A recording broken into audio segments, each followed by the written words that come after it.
Hello, and welcome to another episode of Cello 101. Today, we are going to be working on number 16, which, oddly enough, is the second to last song in Book 1. So, this is going to be a little bit shorter lesson. We're only doing one excerpt, or etude today, because there's a fair bit of stuff we need to take a look at on this one. So this minuet was written by Bach. Bach is well known for the prodigious amount of music that he wrote. Started life very early in the musical trades. His father was a choralmeister, if I remember correctly, and hammered him squarely into music from a very early age, like 4 or 5, if I remember correctly. So there is a bunch of stuff that he wrote. He also standardized and set the bar on a number of musical forms, minuets, minuets being one, but also really helped standardize some of the call and response with theme and variation, and then a couple of the other musical forms that are very, very common and easily recognizable today. So looking at this, we've got a whole bunch of stuff going on. We have a beginning section that is repeated, and then we have a longer section in the second, well, it's not really half, but the second part, which is longer, is repeated with a retard at the end. And then we've also got some funky stuff going on with accidentals. So let's take a look at that first, because that is going to dictate what we do with everything else. So looking at the key signature, we are in bass clef, obviously. We're playing the best of all instruments. And then we are also in 3/4, which is going to be 1, 2, 3, 1, 2, 3. Kind of a nice waltz kind of feel to it, which is actually where the waltz gets its... Anyway, moving forward. We're also in the key of C. But we've got F sharps in the key of C, which does interesting stuff. So, taking a look at it, if you look in measure measure 10, is the first time that we see the F sharp, and then in the next measure it is F natural. So he is using chromatic variation to build interest and intrigue into what's going on, and also to help flesh out, not flush out, I apologize, to flesh out some of the tonal qualities that he's chasing after. So let's go ahead and start with the C major scale. And we're going to start on our lowest string, open C, and then we'll run it 1 octave. So the fingering on this one is going to be open, 1, 3, 4, open, 1, 3, 4, and then we'll just turn around and go back down. So go ahead and come with me. It's nice, simple, easy. 1, 2, 3.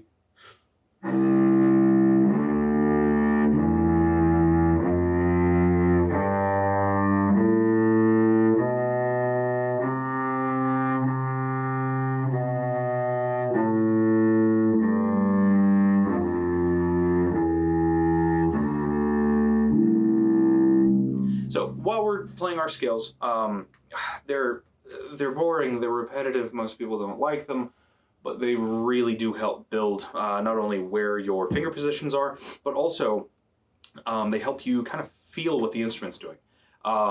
When you are well in tune and you are playing your fingers in the right position, you will feel the instrument, and you will hear the instrument internally resonate as you go up and down the scales. The open string to 4th finger on the next string up.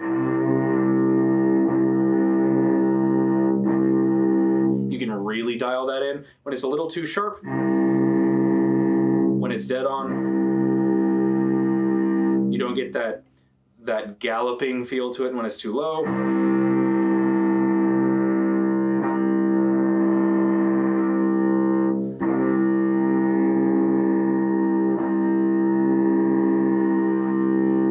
So just kind of exaggerating it a bit, but just so that you can kind of get the feel for what's going on there. Always pay attention to how your instrument's vibrating. That will give you very clear clues as to how you need to adjust your tuning, as to whether you're dead on or whether you're very close or you're not so close at all, which I have a problem with shifts. I've always had a problem with shifts. I have a love-hate relationship with shifts, and landing on them is not particularly my forte, shall we say. Musical pun definitely intended. So, moving on from our C major scale, we can go up another octave before we hit shifting, which is a little bit too advanced for where we're at right now.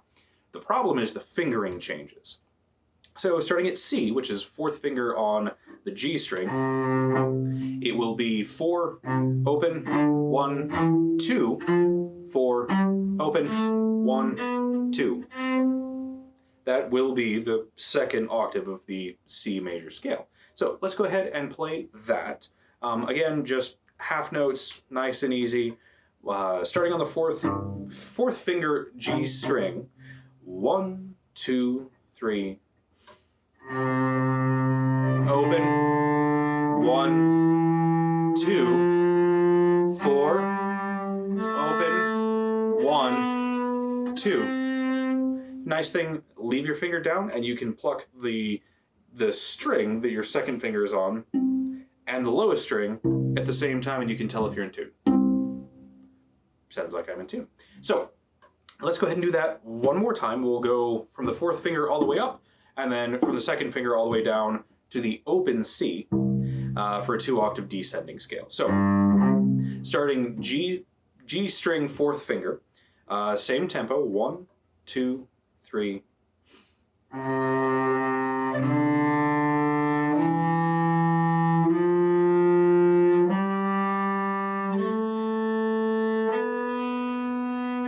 And all the way down.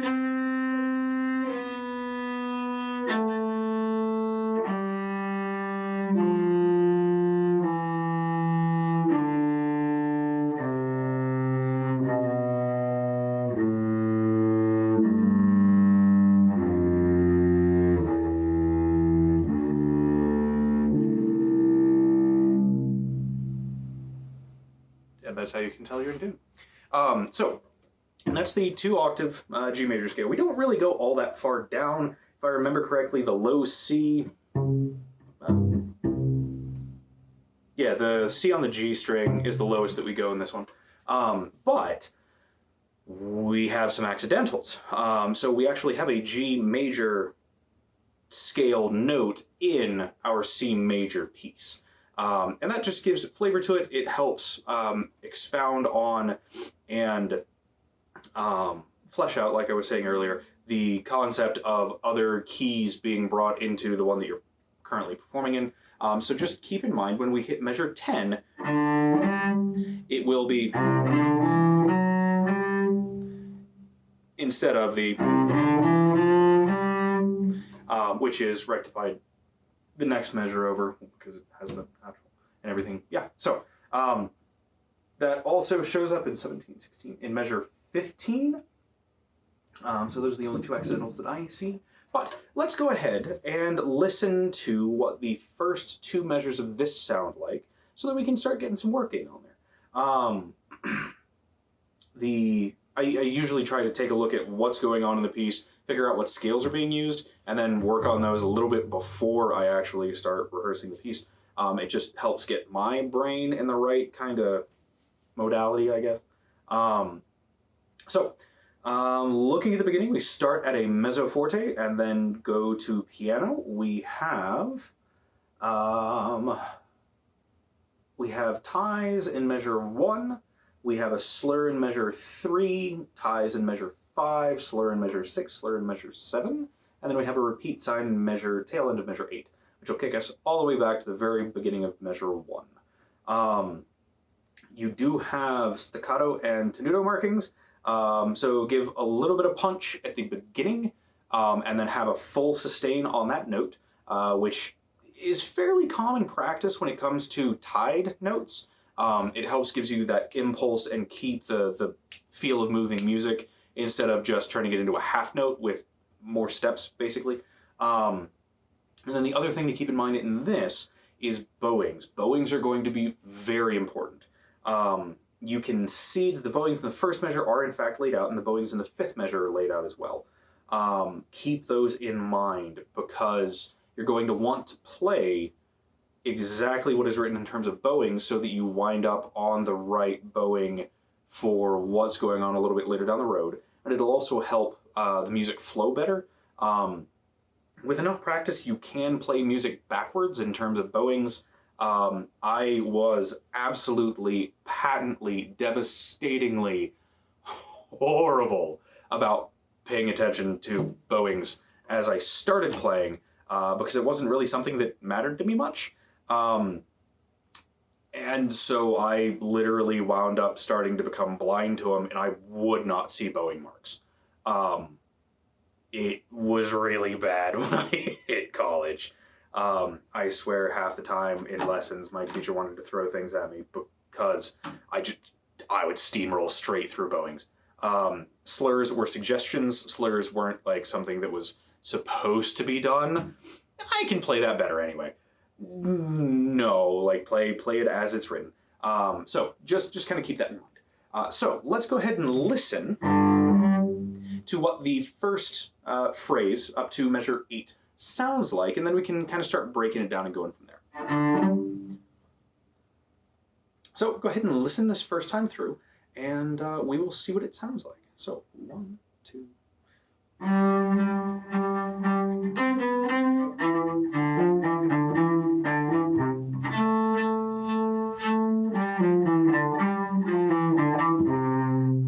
Did you catch where I slurred where I shouldn't have? That was in measure 4. So keep that in mind. Slurs definitely need to be used where they are written in, not where you want to put them, which is something that I apparently still have issue with all these years later. So we do have slight marking. We only have the markings in the very first measure for mezzo forte to piano, so everything else should be relatively quiet. There's room to put a little bit of flavor in. You're not going to want to be wildly going through the dynamic range, but you want to start and then be nice and quiet, not very quiet, but quiet as you go through and play the rest of this initial phrase, because you will have some dynamic contrast once we hit measure 9. So let's go ahead and play that first line, because this entire thing breaks down into nice 4-bar segments. 4-bar phrases, chunks, I guess. Go ahead and play this first one with me, and then pay attention, as I was saying earlier, to the bowings and the slurs. Don't add them like I tend to do. So let's just go ahead and jump right in. Measure 1, we'll play through measure 4, and then we'll do this a couple times. We'll add in that second chunk, and then hit the repeat, play the entire thing through, and then we can kind of move on from there. So starting at the beginning, 1, well, let's go ahead and take it a little bit slower. 1, 2.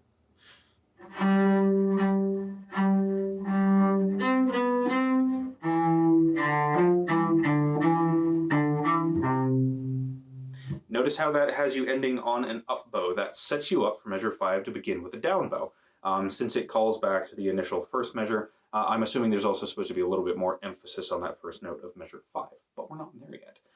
So let's go ahead and do that one more time, nice and slow. 1, 2.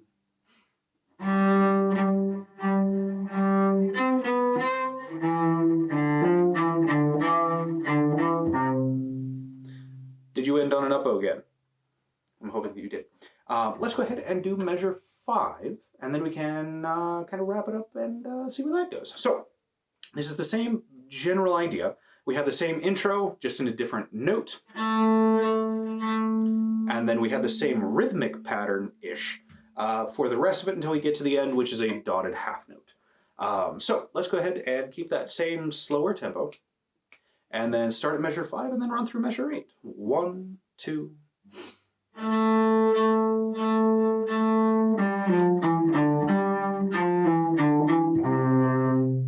Notice how this one has you ending on a down bow. Let's go ahead and play that one more time. Keep that same energy that we had in measure 1 in measure 5.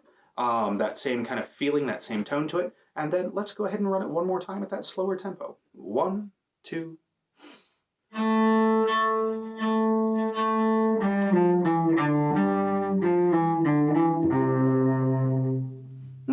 so let's go ahead and add that first and second chunk together, and then we will have the entire first section of Bach's Minuet in C. 1, 2.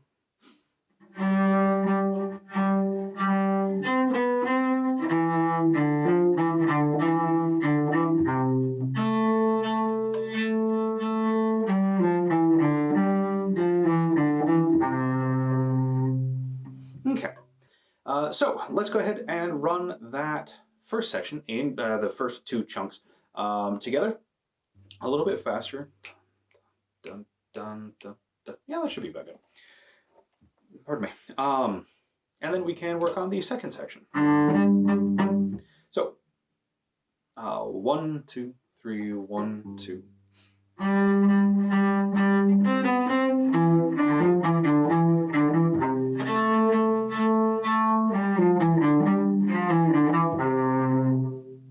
Okay, then let's go ahead and take a look at measures 9 through 12. We have the same basic setup, but keep in mind we do have those accidentals. We have the F sharp in 10, and then we have the F natural in 11.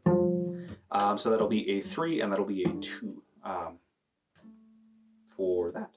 So going back to that slower tempo, because we haven't worked on this section yet, let's just go ahead. Actually, you know what? Let's go ahead and do measure 9 through 16, and we'll just break that second section into 2 chunks as well. So 1, 2, 3. First time through, I'll go ahead and play it. Second time, go ahead and join me. 1, 2, 3, 1, 2.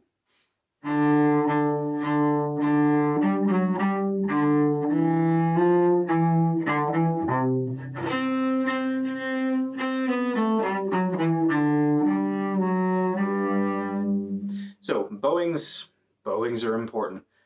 They are the bane of my existence, but they are important. So let's go ahead and do that one more time. Why don't you join me? Again, we should be ending on an up bow, leading into the second section, measure 13 through 16, and then we should be ending on a down bow at the end of 16.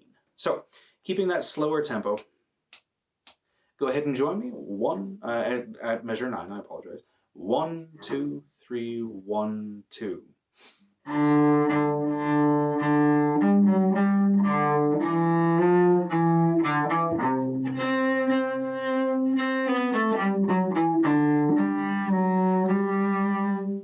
Okay. We have what will be a retake leading into measure 17 at the beginning or at the end of 16. But other than that, most everything is fairly straightforward. Just keep in mind the ties and the you should everything should come out just the way it should. So again, measure 9 through 16. 1, 2, 3, 1, 2.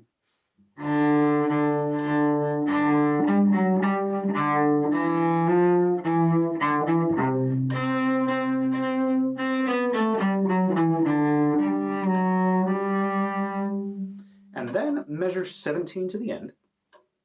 Sounds like this. I will play it the first time through and then go ahead and join me for the second time. 1, 2, 3, 1, 2.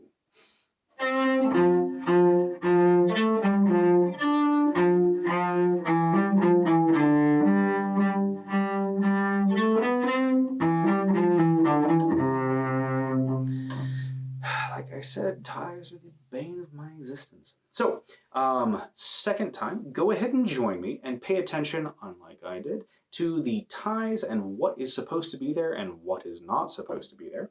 And then join me playing 17 to the end. 1, 2, 3, 1, 2.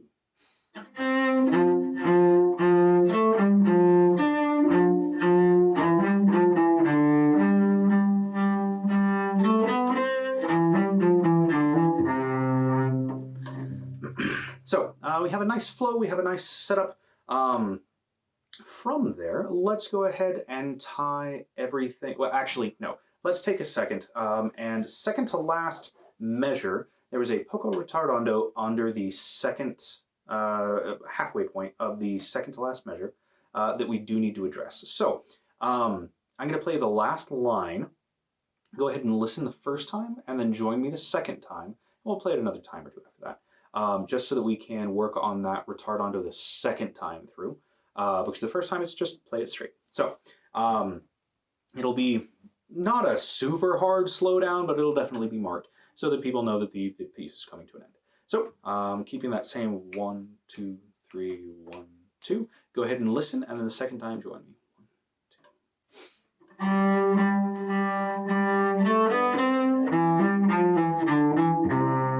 2. Is the full speed, and then 1, 2.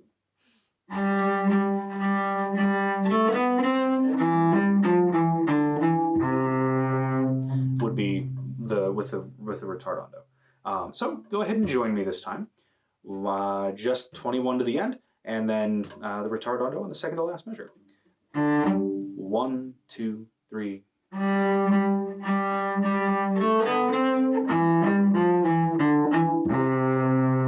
Let's do that one more time. 1, 2, 3.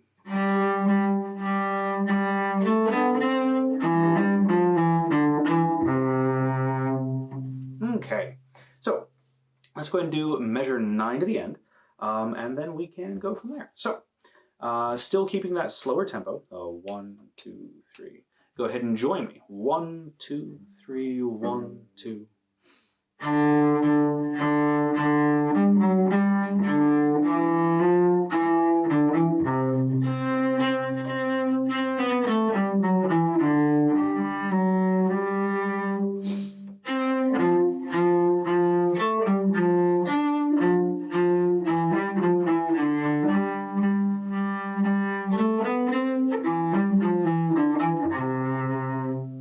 And then this time, let's play that exact same passage, but as the second time through so that we can hit that retardando, the second to last measure. So starting at measure 9, 1, 2, 3, 1, 2.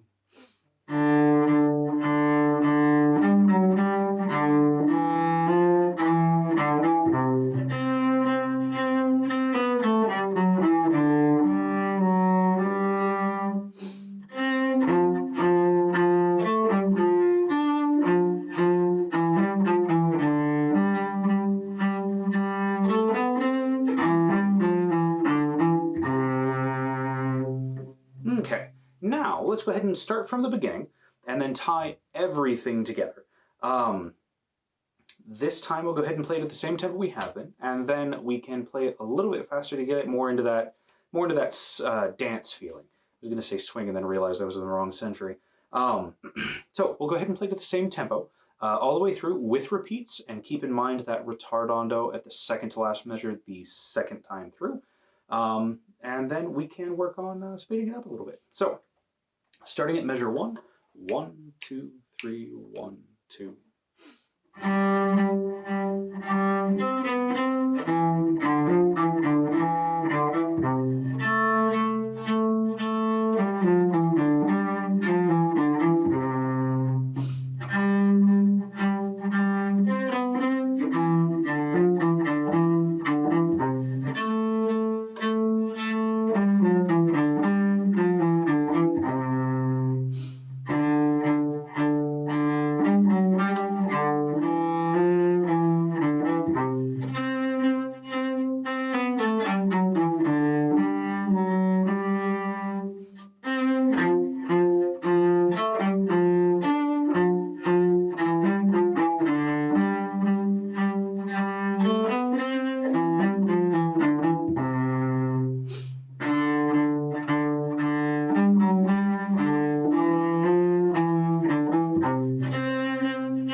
Okay, so looking at it here, we can now work on speeding it up a little bit, but the main thing to work at least in my mind, the main thing to focus on is working on expressing the music. We now have a solid foundation in mechanical building blocks of how to hold the bow, of where to put your fingers, of how to sit and hold your instrument, even though I'm slouching at the moment, but we're not going to talk about that. With all of that, you have the basic roadmap of what to do here. We now have a better grasp on what all the lines on the page mean, what all the dots on the page mean, and all that fun stuff. So we have a basic grasp of the musical expression, the writing of the music. And hopefully I've helped you kind of be able to look at this and not just see a whole bunch of stuff on the page and kind of freak out, but to be able to look at what's on the page and see how it's put together, to see the individual building blocks of the music itself, so that you can kind of break that down and kind of digest it and figure out what's going on. If you can figure out how things are put together, not only do you have a better understanding of them, but you can figure out how to take them apart. And the lovely thing with music is you don't have to worry about leftover pieces because, well, you just stop playing. So with this, we're going to go through and speed it up just a little bit to where we can get it to a nice da da da da da da da da da da da da. Because that's an easy pace to dance to. You're not trying to cover a whole bunch of ground. You're not sprinting across the gymnasium or wherever you happen to be dancing. But it's a nice quick dance, or a little bit faster-ish dance with friends. And it's also something that you can use to focus on creating the music and not just a whole bunch of little technical bits that you string together to actually help bring forth how you hear what is written on the page. Musical expression is definitely a thing. So let's fix my posture. And then let's go ahead and start at the beginning, and then instead of the da, da, da, da, da, da, let's go a little bit faster, the da, da, da, da, da, da. So go ahead and join me, and then we will play the entire thing with repeats, and the second time through in the second section, remember the retardado. And then we can, there's a little bit that I have to say at the end of this, and then we can kind of go from there. So, starting at the beginning, da, da, da, da, da, da. Go ahead and join me, and let's play some Bach. 1, 2, 3, 1, 2.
So, that illustrates one of the things that it took me forever to learn in college. When you make a mistake, when you hit the wrong note, when you make a bad entrance, when you forget to come in when you need to come in a larger group ensemble, you really do have to roll with the music. You can, if you are practicing by yourself, you can stop, consider what happens, start back over. But in the middle of a performance, you can't just stop. Like, the music has to go on, hence the phrase. So, and especially after that initial, like, oh, hey, I was playing the wrong note, I know that a lot of my bowings immediately went out the window because I was concentrating on the music instead of concentrating on the technicality, the technical side of this. And that was one thing that has definitely plagued my playing over the years is slurs and ties are kind of a suggestion. They're not actually required, and in a lot of instances they're definitely required. But with a firm enough grasp on the basic building blocks, you can kind of get away with breaking rules occasionally. Not that I would necessarily recommend it, and I definitely would recommend focusing on trying to get everything perfect as you are learning the instrument. Because bad habits, as I can personally attest, that you pick up when you start playing are really hard to get rid of. So let's go ahead and do that one more time. Hopefully I will remember which notes are an A and which notes are a C. And then we can kind of go from there, and we can move on. So one more time, and pay attention to make sure that you're not jumping which lines you're looking at. Let's go ahead and do that one more time. Starting at the beginning, remembering all the repeats, and then remembering the ritardando second to last measure in the second section. 1, 2, 3, 1, 2.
Okay, so from there, we are almost at the end of the book. We can, yeah, we've got one more thing. And at this point, you've got a solid grasp of the mechanics of this instrument, the basic building blocks of musical notation and expression. And from there, you really have a lot of potential to go a bunch of different directions. One of the things that's really lovely about this is everything's written out. But early on, I was also very interested in Celtic and Irish music. But I never really pursued it because I didn't have sheet music. And one of the major advantages that a lot of the folk players have is the ability to listen to something and then pick it up by ear. And that is something that I really didn't develop until I got into college with a lot of the ear training that we did. And that's something that, if you understand what notes are where on your instrument, you can definitely pick up what somebody else is doing and then translate it to your instrument, which is a really interesting thing. I mean, for example, I wound up learning the intro to Metallica's One, which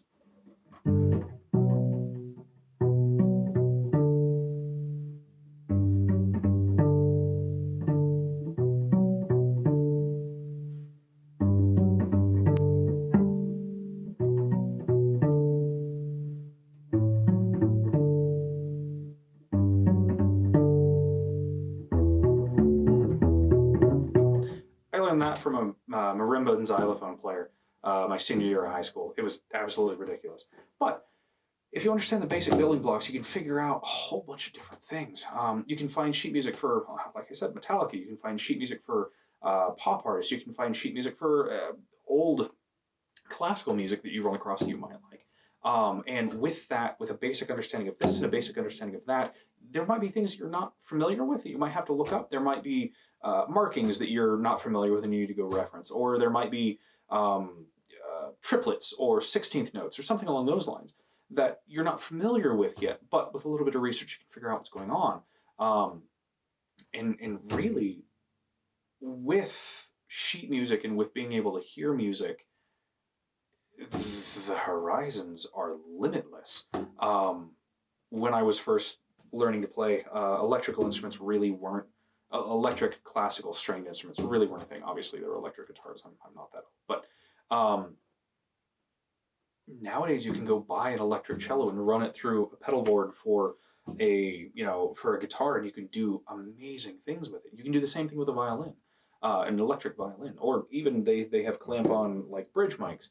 The only thing that I've noticed with those in my personal experience is you get feedback loops really easy if you're playing through an amp. However, if you're playing like through a pedal board into headphones or a recording software setup, there's no feedback because there's no way to hit the reverberation and all that fun stuff. But you can do amazing things with it. Lindsey Sterling, Apocalyptica, 2 cellos, just to name 3 groups off the top of my head that do amazing things, especially with modern interpretations of classical music and with modern tools and toys to be able to perform on these instruments. It's mind-boggling. So we've got one more lesson before we move on to the second book, but I kind of want to open your eyes to the wider world of music and what else is out there. Just to see, like, you need to find something that you like, that you enjoy, so that you can continue to feed your passion and do things that you enjoy with the instrument, so you don't get bogged down and burned out, which is something that I fought a lot with when I was in college. So highly recommend go find stuff you like and see if there's quartet music of it, see if there's classical music of it. Vitamin String Quartet is very well known for doing lots of arrangements and performances of popular music. It's amazing. So definitely go check those out. Definitely look into things that feed your passion.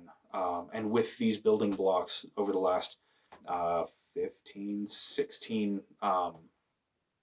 entry-level things, you now have the building blocks to be able to go track down stuff and see what's going on. So highly recommend doing that. We are almost finished with Cello 101. We will be moving on to Book 2, which I guess will be Cello 102, I guess? I don't know. We'll figure that out on the fly. And then, yeah, we can continue to move forward with that. So thank you for joining me. Have fun practicing, and then, yeah, definitely work on and consider how you want to bring your touch and your interpretation of the music out from the page through the instrument into your performance. And it will definitely help move things along, and definitely help with happiness and expression with the instrument. So thank you for joining me. Y'all take care and have a good week. Practice.